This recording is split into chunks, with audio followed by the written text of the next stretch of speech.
Gedung Prodi Hukum Unpati PSDKU Aru rusak, perkuliahan terancam dilakukan di luar ruangan.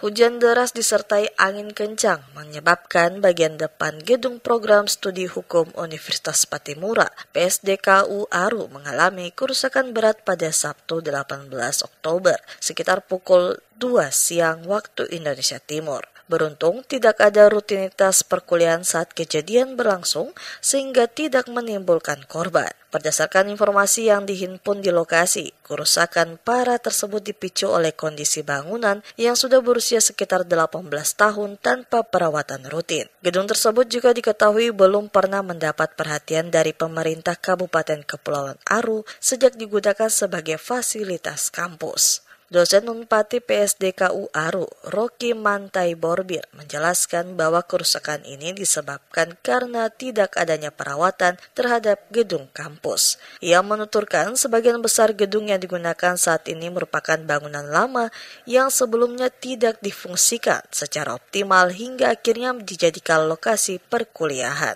Sebagai pendidik, dirinya menilai kondisi ini harus segera mendapat perhatian dari Pemda yang memiliki gedung maupun pihak Unpati yang menggunakannya untuk aktivitas perkuliahan. Menurutnya, bukan hanya gedung Prodi Hukum, tetapi hampir seluruh gedung kampus berpotensi mengalami hal serupa. Rocky menambahkan, pihak kampus telah melaporkan kondisi tersebut kepada Pemda Kepulauan Aru serta pengelola PSDKU. Namun hingga kini belum ada tanggapan maupun tindakan perbaikan. Dalam rapat dengar pendapat bersama rektor dan telah disampaikan oleh DPRD, jawaban yang diterima bahwa gedung tersebut berstatus hanya pinjam pakai, sehingga tidak bisa dianggarkan untuk perawatan. Meski mengalami kerusakan, aktivitas akademik di Prodi Hukum Unpati PSDKU Aru akan tetap berjalan. Namun, demi keselamatan mahasiswa dan dosen, kegiatan perkuliahan sementara waktu akan dilaksanakan di luar ruangan.